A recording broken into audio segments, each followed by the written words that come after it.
Mirada Económica. Hola, hola, ¿cómo les va? Mirada Económica en el aire, media hora dedicada exclusivamente a la economía a través de la pantalla de su canal de noticias, Canal 24 Horas. Una semana que hemos tenido muchas noticias de la economía, pero quiero partir hablando de otros temas, partir hablando de las vacaciones, también de los gastos de fin de año. Partamos hablando de las vacaciones porque se entregó un estudio, lo vamos a ver en la siguiente gráfica, respecto a cuánto nos vamos a tomar de vacaciones y cuánto nos vamos a desconectar estas vacaciones. Importante dato. A ver, un estudio de la Mutual de Seguridad, el 58% de los encuestados, cerca de 1000, dice que las vacaciones no son suficientes, ninguna novedad. El 47% dice estar más cansado que el año pasado, suele ocurrir. Y vamos con la siguiente estación. A ver, 1 de cada 5 no se toma vacaciones hace más de 2 años. Eso también es preocupante. A ver, ¿cuánto tiempo nos tomamos de vacaciones? ¿Cuántas semanas? Los que tienen la suerte de poder tener vacaciones. Vamos con la siguiente estación. El 42% de los encuestados se toma una semana o menos, por lo menos este año. Seguimos con los números. El 31% se toma por lo menos 2 semanas. Los que tienen obviamente la posibilidad de tomarse tiempo. Y los más afortunados, el que puede. El 27% se toma 3 semanas o más. Vamos con la última gráfica que hemos preparado en torno al tema de las vacaciones. ¿Cuán desconectado está en vacaciones? Porque lo importante es, no sacamos nada, así que nos tomamos un mes o 3 semanas si no nos desconectamos. No revisar el mail o WhatsApp en lo posible. A ver, el 24% reconoce una desconexión parcial. O sea, sigue conectado en el fondo. El 38% dice que está mayormente desconectado, solamente revisa lo más urgente. Y un 36% asegura estar totalmente desconectado. No revisa mails, no revisa el WhatsApp, absolutamente desconectado. Eso es lo que tiene que ver con vacaciones.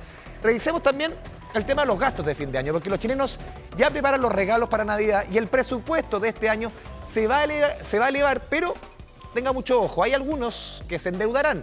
Para estos últimos, los expertos hacen un llamado a considerar todas las variables antes de tomar esta decisión.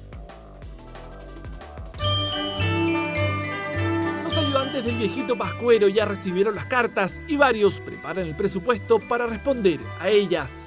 Con lo que me han pedido mis hijos, alrededor de 300. De ahí, como que, por ahí. Oh, y ahora, como está la cosa, yo creo que por la familia que tengo yo, como unas 400, 500 lucas por parte baja. Para toda la familia, yo creo que alrededor de 200, 300 mil pesos puede ser un gasto. Montos disponibles para las fiestas que varían, pero que en promedio, según la Cámara de Comercio de Santiago, llegaría a los 330 mil pesos por familia, lo que significaría un aumento de más del 30% si lo comparamos con cualquier otro mes del año. Principalmente vestuario, accesorios y también, por supuesto, zapatos y artículos relacionados al vestuario. También sube la alimentación. La persona tiene que considerar que esto es relevante en su presupuesto y que ya con la anticipación que se pueda poder presupuestarlo y prepararse de la mejor manera.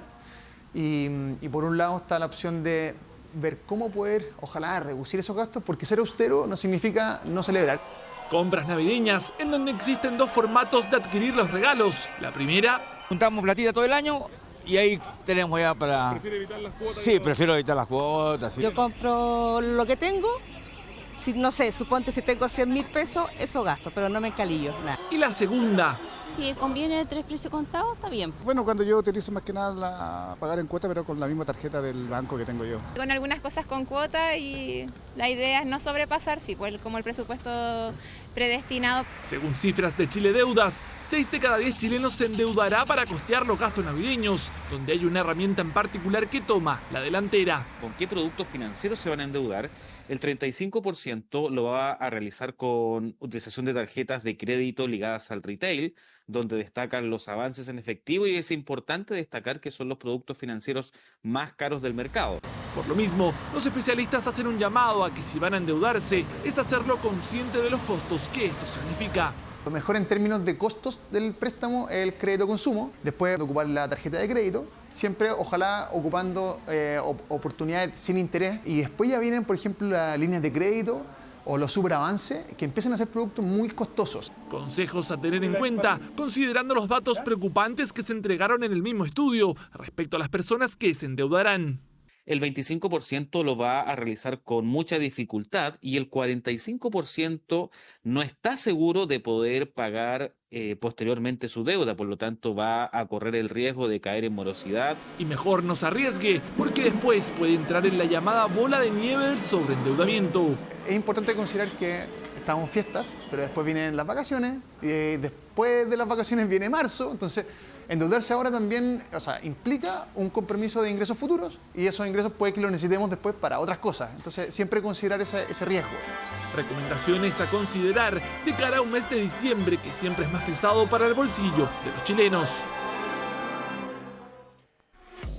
Ya, continuamos en Mirada Económica. Vamos a intentar hacer un balance de este 2024, proyectar cómo se viene el 2025 en las variables más importantes de la economía. Estamos aquí en el estudio con Igal Maquén, socio fundador de Pacifico Research, economista. Igal, bienvenido a Canal 24 Horas. ¿Cómo te va? Muchas gracias. Hace muy tiempo bien. no te teníamos por acá. Mucho tiempo, muy contento de estar acá. A ver, ¿cómo estás viendo el 2024? ¿Cuánto podríamos cerrar crecimiento? Lo decía el ministro de Hacienda, 2.4. El mercado se la juega más por abajo de ese número. Claro, ya está jugado, buena parte del partido, estamos en el minuto 90. Sí. ¿Cómo ves tú el cierre del 2024? Bueno, como dices tú, ya está bastante jugado, ya tenemos datos por lo menos hasta octubre, quedan poquitos datos por conocer.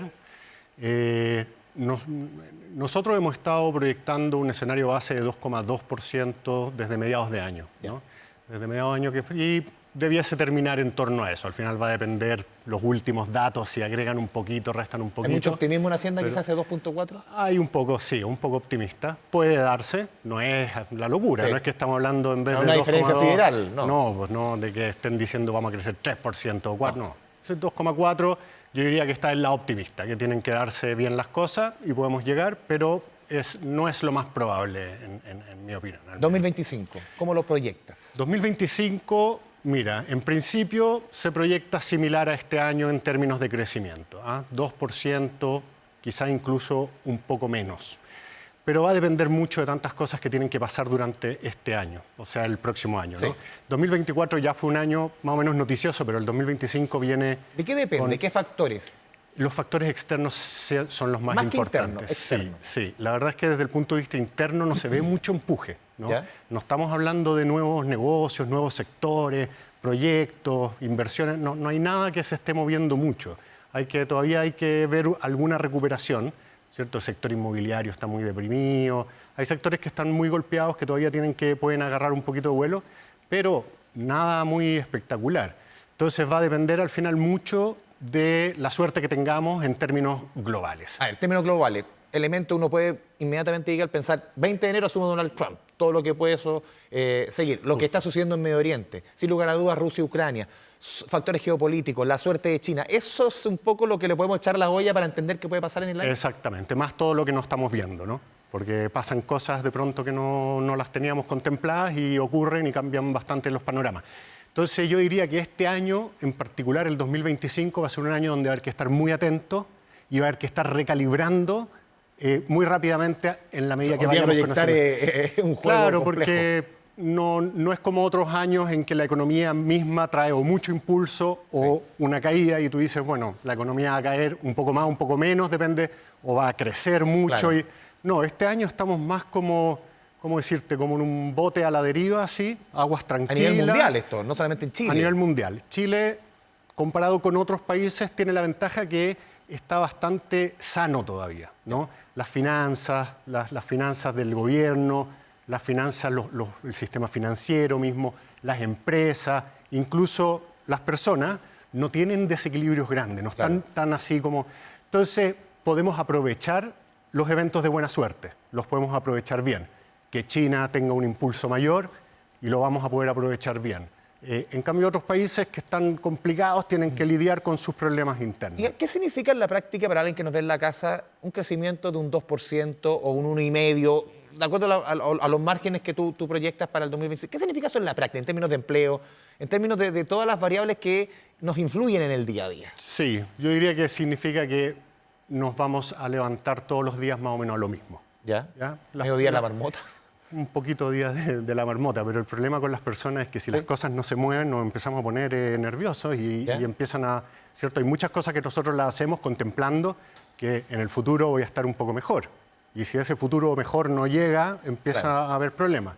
Pero yo diría que significa más o menos eso. No vamos a ser ni mucho más ricos ni mucho más pobres, en general, ¿cierto? No va a haber mucho más empleo, quizás incluso un poquito menos al principio del año, porque agarramos efectos un poco rezagados. Puede que se debilite todavía un poco el mercado laboral y después se estabilice. Entonces no esperamos mucho cambio. ¿ya? No esperamos mucho cambio. O sea, la gente que ya estaban viendo ahí la cosa de Navidad, claro, que se sienten apretadas, bueno, probablemente el próximo año van a estar más o menos igual de apretados. Ese es como el panorama base. Hay que tomar buenas decisiones, no al momento quizás de pedir un crédito, endeudarse o ver grandes proyectos en el ámbito personal. Quizás hay que pensarlo, recalibrarlo, pensarlo bien más que en otras ocasiones. No decir congelarnos, no. No. Pero darle vueltas. Claro, ni prepararse para una hecatombe. Claro. Porque nada indica Tampoco que vamos pensar para que a la vuelta de la esquina está el mercado bullante. Tampoco. Y estar muy atento porque de repente si el mercado se pone bullante, ahí Claro. va a ser un mejor momento para hacer gastos que uno tiene como contemplados, como decirte, cambiar el auto era el típico ejemplo, pero ya Claro. todo el mundo cambió el auto. ya no es tanto. Pero ya, ese tipo Y de el cosas. sueño de la casa ¿no? propia se ve cada vez más lejano. El sueño de la casa propia, hay que esperar que las tasas bajen. Eso Hemos también visto en los últimos meses que ha caído un poco la tasa. Poco. Es poco. Sí, es claro, poco. muy lejano el Poco. escenario prepandemia. No, muy ¿Cómo ves lejano. ese escenario respecto a ese tipo? Créditos de consumo que se mueve por otras variables, respecto a créditos hipotecarios. ¿Cómo ves que se mueve eso? Debiesen ir bajando las tasas. No súper rápido, no volver, sí, ambos. Pero muy tímido. Pero tímido, sí. Va a depender, el crédito hipotecario al final depende mucho de cómo son las tasas en el mundo. Estados Unidos. Las tasas en el mundo significa ahí está. Ya, entonces, ¿qué va a pasar con Estados Unidos? Y estamos viendo con el tema de Trump, si es que qué políticas va a tomar, cómo va a afectar eso las decisiones del Banco Central en Estados Unidos, cómo eso va a afectar las tasas de interés. Entonces, otra vez, hay como mucho paño por cortar. Yo creo que pocas veces he visto un año que viene con tanto paño por cortar y tan poco impulso desde atrás, ¿no? Entonces hay que estar muy atento. Si las tasas bajan, ese es el momento. Si se ve que hay buenas noticias, un buen panorama, aprovecharlo, pero al mismo tiempo estar cuidadoso por si acaso las cosas juegan en el sentido contrario. O sea, como futbolísticamente estar ahí cauto, no defensivo, pero cauteloso, y tampoco volverse loco para el ataque. Como cuando dicen los equipos están estudiando, así, que en ese estado. tocan así, viendo, armando en ese estado. Arreglar las finanzas personales, estar como bien, tratar de estar lo más saneado, de modo de poder aprovechar las oportunidades si es que se dan, porque ahora si compras una casa te va a salir muy cara, el crédito te va a salir, si vas a tomar un préstamo te va a salir relativamente caro, entonces quizás estar ahí un poquito más a la guaite, como dicen. En el campo. campo. A ver, tú mencionabas, claro, buena parte de lo que se juega, quizás Chile, se juega más afuera que adentro. Pero enfrentamos un año que va a ser políticamente duro, un año que vamos a tener elecciones presidenciales, elecciones parlamentarias.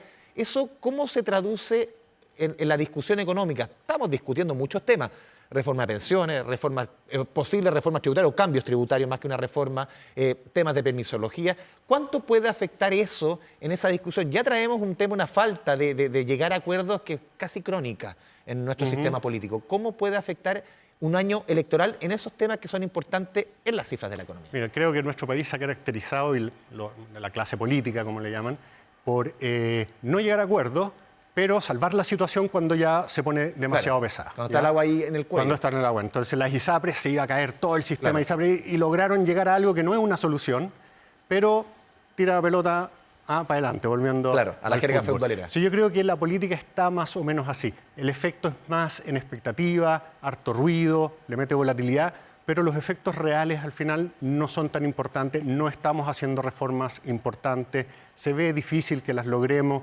Si es que se llegan a acuerdos, van a ser acuerdos que va a demorar mucho en la implementación, hasta llegar a la ley misma y a que se implemente. Entonces, por el momento yo diría, no va a ser un factor tan determinante, ¿ya? Para lo que es la economía local. Mucho más determinante otra vez. Sí, te lo preguntaba antes de entrar al programa, más que entrar en la composición del tema de un acuerdo o posible acuerdo en pensiones, ¿tú ves la posibilidad que se llegue a un acuerdo? Porque llevamos 15 años discutiendo esto, pero mucho se ha dicho enero o febrero o marzo es el momento, si no, próximo gobierno. ¿Tú ves que hay agua en la piscina? Se ve, mira, yo no me gusta mucho meterme en temas en que no soy especialista, pero tenemos un asesor político y conversamos con él y me ha convencido, digamos, que se ve poco probable. Porque la discusión en torno al 6% va a ser demasiado gravitante.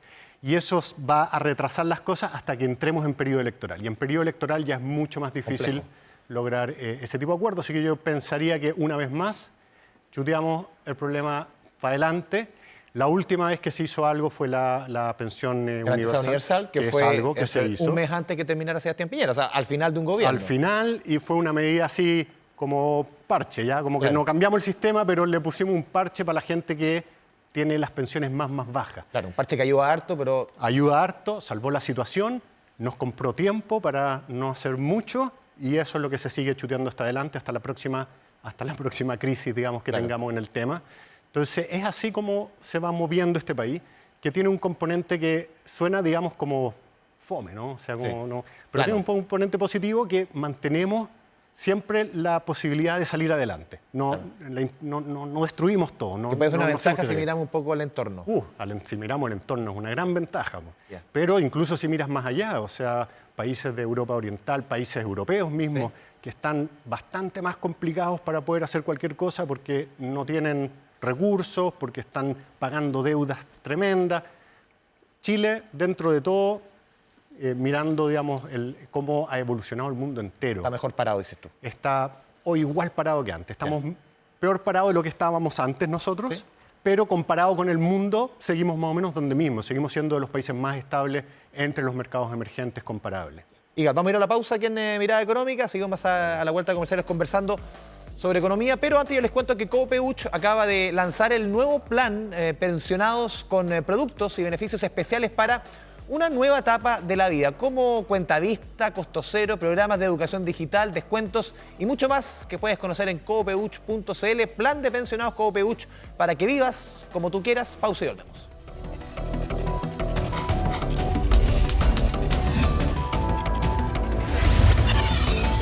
Mirada económica. Volvemos a Mirada Económica a través de la pantalla de Canal 24 Horas, pero antes les tengo un consejo antes de retomar la conversación. Un plan para que disfrutes tus años y vivas como tú quieras. El nuevo plan de pensionados Copeuch con productos y beneficios especiales, educación financiera, digital, un crédito de consumo con descuento por planilla para pensionados y mucho más que puedes conocer en copeuch.cl. Seguimos aquí en Mirada conversando con Igal Maguenzo, socio fundador de Pacifico Research, economista. Te escuchaba atentamente en la última parte, Igal, y te lo preguntaba justamente en comerciales. Te noto más, no sé si optimista, pero siento que tú ves que nuestra economía está mejor parada, porque siento que también la discusión un poco en los medios, de economistas en general, hay harto pesimismo, hay harto como de pensar de que la situación está muy mala. Te noto a ti más positivo quizás, ¿o no? Mira, cuando las cosas no se mueven, hay ansiedad, ¿no? Se empieza a generar ansiedad porque no puede seguir así para siempre. El país no resiste crecer al 2% para siempre, no es una cosa que yo creo que socialmente no se resiste. Eso es transversal, todos saben, ¿cierto? Esto es. Entonces, claro, en ese sentido se empieza a generar ansiedad y yo diría que estoy bastante como equilibrado para lo que es el próximo año, pero de ahí en adelante ya vamos a ver a quién tenemos en el próximo gobierno, cuáles son sus propuestas y cuál es su comportamiento. Y estamos acumulando temas que no hemos resuelto, que necesitan una solución y que eventualmente nos van a saltar en la cara. Entonces, como por ejemplo el tema de pensiones, ¿no? No podemos seguir con un sistema de pensiones donde se cotiza 6% y cotiza parte de la gente, parte de los trabajadores. Cotiza un 10 y cotiza la mitad de las personas. No podemos seguir con un sistema de salud que está ahí con temas financieros. Entonces hay muchas cosas que hay que mejorar, ¿ya? Y que se están, como decíamos antes, ¿no? Las van chuteando hasta que es una crisis. Y eso me preocupa porque empieza a ser caldo de cultivo también para proyectos más personalistas, más populistas, menos realistas, que empiezan a proponerle a la gente que, bueno, conmigo la cosa al final se mueve. Sí, y tú ves que, por ejemplo, las finanzas públicas están tan críticas como se ha planteado mucho en la discusión, que claro, que este año no vamos a recaudar lo que se pretendía, que estamos gastando mucho, que se está comprometiendo para el próximo gobierno, que se está entregando el presupuesto o las finanzas públicas demasiado apretado, se está gastando mucho, que por ejemplo el próximo año las proyecciones para el presupuesto 2025 no se va a recaudar lo que busca el gobierno. Se le ha criticado mucho al ministro Marcel, que se ha defendido, fue director de presupuesto, conoce bien el tema. ¿Cómo ves tú esa discusión? Mira, es un buen ejemplo de una situación que se ha ido deteriorando. Tenemos finanzas públicas que se han ido deteriorando, pero gradualmente, ¿me entiendes? Entonces todavía estamos en una situación en que no nos aprieta tanto. ¿Por qué? ¿Todavía? Claro, ¿Por qué? Porque el gobierno se gasta como 7%, 8% de los ingresos en intereses, que no es mucho, ¿me entiendes? Como tú lo piensas como persona, si de tu sueldo te gastáis 7, 8%... En los intereses de los créditos, por ejemplo. Claro, en los intereses de los créditos, como que se puede. Estados Unidos está alcanzando el 20% de sus ingresos en intereses. Colombia, más de 20%. En general, tú ves los países están gastando mucho. Chile todavía, porque venimos de un lugar muy bueno, en un momento no teníamos ni deuda, de a poco la hemos ido acumulando con tasas de interés no tan altas. Entonces no es algo que realmente apriete tanto, pero se está deteriorando. Si no le pones freno, en algún momento sí va a llegar a una situación en que va a ser ya muy, muy compleja. Esto es como caer en paracaídas, como que no te dais ni cuenta, y de repente te puedes pillar con el piso. Entonces, es lo mismo que hablábamos antes, ¿no? No es un pesimismo así de esto es un desastre y nos dejan las finanzas públicas, pero hechas pedazos. Pero también es para encender y decir, ojo. Justamente, pero ojo, hay que tener cuidado.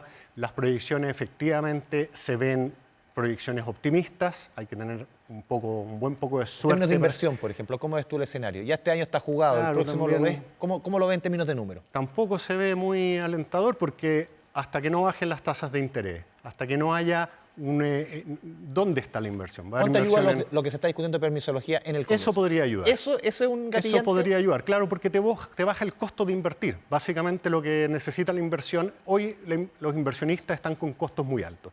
Los costos de materiales, digamos, lo que vamos a construir es alto. Los costos de financieros, muy altos. Y la demanda, floja. Entonces, si tú les bajas los costos a través de, por lo menos, los permisos, ¿no? Porque ese es otro costo enorme. Tú empiezas un proyecto y si no puedes sacar los permisos, esa cuestión te cuesta plata. No es que estás esperando mientras haces otra cosa, ¿no? Estás esperando para invertir y te cuesta. Entonces, si bajan los costos financieros, bajan los costos de los permisos, digamos, de todo lo que es tramitación, podemos ver algo de movimiento, algo más de movimiento en inversión, que ha estado, por lo menos lo que es inversión en construcción, ha estado fija por los últimos 3 años. O sea, 3 años no crece nada. El sector inmobiliario a la baja, lleva a la baja mucho tiempo. Entonces ahí hay un espacio de recuperación. Otra vez, son sectores que se pueden recuperar, porque no estamos en un país en que es tal el desastre que ya está todo perdido. No, se puede recuperar, pero tienen que bajar los costos de invertir para que se recupere, y eso, los permisos pueden jugar ahí un rol bien importante, pero tenemos que salir con una ley buena. Yo lo que he escuchado, el gobierno ha estado trabajando en eso. El ministro Grau lo ha tomado como algo bastante prioritario, y es de esperar que pronto se llegue ahí, sí, a algunos acuerdos para poder destrabar proyectos. Sí, y te quiero dar otro tema que es muy relevante en el bolsillo de millones de chilenos: inflación. Tuvimos la última número 0,2 en noviembre, tuvimos un 1% en octubre. Claro, octubre muy marcado por el tema eléctrico. Seguramente en enero nos va a pasar lo mismo.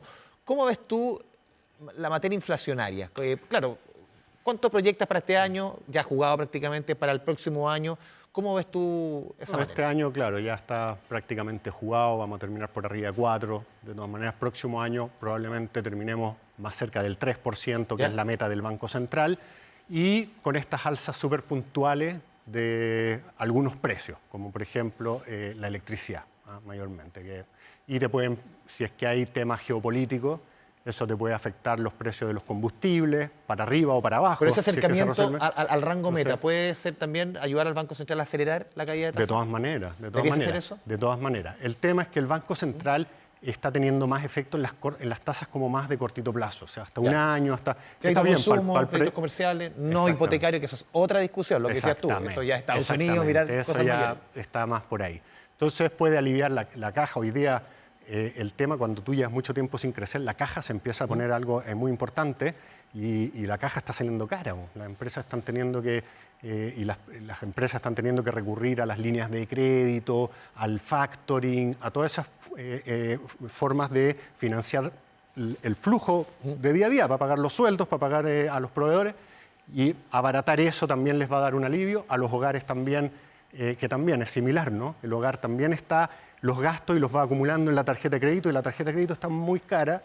Bajar un poco eso, todo eso va generando cierto alivio, pero no es suficiente como para darle un empujón, un envión a la economía, para eso así como importante, para eso Sí, necesitamos... por último, Ica, se nos va el tiempo cortito. Dale. Estaba revisando la encuesta de operadores financieros, dólar más o menos 9.70, entre 9.70 y 9.80. O sea, ¿eso también puede llevar a que la inflación esté ahí permanente? Mira, el dólar es algo que no es posible de anticipar, ¿ya? Todos los economistas que te anticipan es porque lo tienen que hacer, porque los van empujando y algo tienen que decir. Pero la verdad es que es un mercado muy difícil. La gente que quiere apostar ahí al dólar puede hacer lo mismo en el casino, mucho más entretenido, y va a ganar más o menos igual. Entonces, yo no me gusta jugarme por ahí. Hay ciertos indicios que podrían beneficiar al peso chileno y que podría bajar, y eso ayudaría un poquito a la inflación, pero son poquitos, son puros poquitos, ¿no? Nada muy grande, ¿ya? Porque necesitas que, no sé, pues que se caiga 10%, o sea, que se vaya hasta 900 por debajo y ahí vas a ver un efecto importante, pero si no, piensa lo importado, ¿ya? Tú traes una polera y a la polera te importarla se hace más barato, pero ¿cuánto es el costo de la polera en lo que te cobran? El arriendo, el vendedor. menor. Entonces, es un 10% quizás del IPC, está más o menos determinado por el tipo de cambio. Entonces, tenemos que tener movimientos importantes en el tipo de cambio para que se fije. Igal, te agradecemos este espacio, este diálogo con Canal 24 Horas. Muchas gracias. Muy bien, muchas gracias, muy entretenido. Y a todos ustedes, muchas gracias por la sintonía. Nos vemos la próxima semana en nuestra edición de Mirada Económica. Sigue la sintonía de Canal 24 Horas. Chao, chao.